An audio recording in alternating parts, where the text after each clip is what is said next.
ईशो हमारे खुदा यीशु मसीह का फजल हमेशा हम सबों के साथ होता रहे। ईशो क्या इस ज़मीनी ज़िंदगी में हमें खुदा से जो कादिर मुतलक और कवी है, रब्बुल अफ़वाज, जंग में ज़ोरावर है, उससे डरना चाहिए और उसके डर और खौफ में ज़िंदगी बसर करनी चाहिए। क्या ये ज़रूरी है?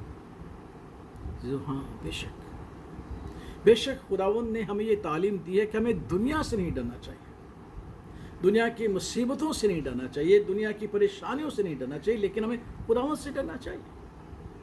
क्योंकि मुकाशवा की किताब में उस फरिश्ते ने बड़ी बुलंद आवाज़ से पुकार के कहा, खुदावंद से डरो और उसकी तमजीद करो, क्योंकि उसकी अदालत का वक्त नज़दीक आ गया है।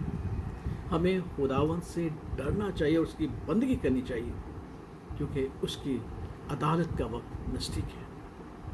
इसलिए खुदावंद का पाक कलाम हमें सिखाता है कि जब हम खुदावंद से डरते हैं तो खुदावंद का फजल हमें हासिल होता है। पहला फजल जो हमें हासिल होता है जब हम खुदावंद से डरते हैं वो ये है, ज़बूर 33 में खुदावंद का पाक कलाम हमें ये सिखाता है दाऊद नबी की मार्फत कि जो खुदावंद से डरते रहते हैं खुदावंद की निगाह उन पर कायम रहती है, खुदावंद हमेशा उन पर नजर रखता है, खुदावंद उन्हें हमेशा अपने सामने रखता है।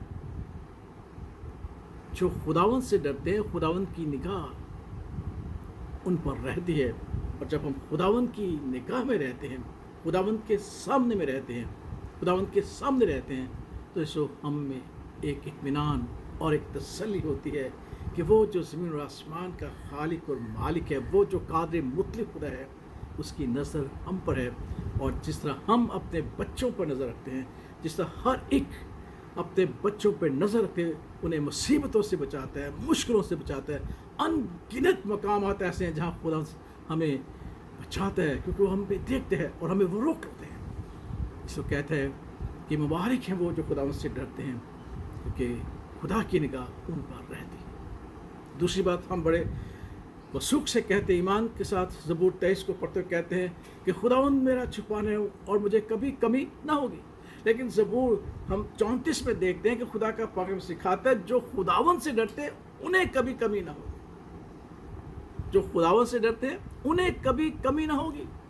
और फिर दाऊद इस बात को बयान करते हुए कहता है कि मैंने शेर बब्बा शेर के बच्चों को भूखे देखा है, लेकिन जो खुदावंद से डरते हैं, जो खुदावंद के खौफ में ज़िंदगी बसर करते हैं, उन्हें कभी भी मैंने भूखा नहीं देखा। क्यों? क्योंकि जो खुदावंद से डरते हैं उनकी ज़िंदगी में कभी कमी महसूस नहीं होती। इसलिए हबक्कुक नबी कहता है, अगरचे मेरे पास कुछ भी ना हो तो भी मैं खुदावंद में खुश वक्त रहूँगा और उसमें अपनी शादमानी महसूस करूँगा, क्योंकि जो खुदावंद से डरते हैं उन्हें किसी चीज़ की कमी नहीं। ऐसो एक और बात ज़बूर 85 में हम देखते हैं कि जो खुदावंद से डरते हैं, खुदावंद का एक बहुत बड़ा फजल उन्हें हासिल है कि वो खुदावंद की नजात से गाफिल नहीं रहते। उस नजात से जिसके बारे में बुजुर्ग शमाउन ने कहा कि ये वो नजात है जो तूने कौमों के रूबरू तैयार की है, यानी हमारा खुदा यीशु मसीह, उससे कभी गाफिल नहीं रहते। खुदावंद का पाक कलाम हमें सिखाता है कि जो खुदावंद से डरते हैं खुदावंद उन्हें अपनी निजात अता करते हैं, ये फजल अता करते हैं कि वो किसी न किसी तरीके से खुदा यीशु मसीह को जाने पहचाने। खुदा ऐसा सबब पैदा करता है, खुद खुदा यीशु मसीह उन पर ज़ाहिर होते हैं, खुद मुकद्दसीन उन तक पहुंचते हैं और उन्हें खुशखबरी देते हैं खुदा यीशु मसीह की। इसलिए जब हम खुदावंद से डरते हैं तो खुदावंद की निजात हमारे नज़दीक होती है और हम उसे हासिल कर लेते हैं। कितनी खूबसूरत बात है। इस अब्दी खुशखबरी पर ध्यान दीजिएगा जो हर एक उम्मत के लिए, हर एक अहले ज़बान के लिए, हर एक कबीले के लिए, हर एक घराने के लिए, कि खुदावंद से डरो, उसकी तमजीद करो, क्योंकि जो उससे डरते हैं खुदावंद की निगाह उन पर रहती है। जो उससे डरते हैं उन्हें उनकी ज़िंदगी में कभी किसी चीज़ की कमी नहीं रहती, और जो उससे डरते हैं खुदावंद की निजात उनके करीब रहती है और उन्हें महफूज रखता है। खुदावंद के इस फजल कलाम के वसीला से हम सब अपनी ज़िंदगी में इत्मीनान पाएँ। आमीन।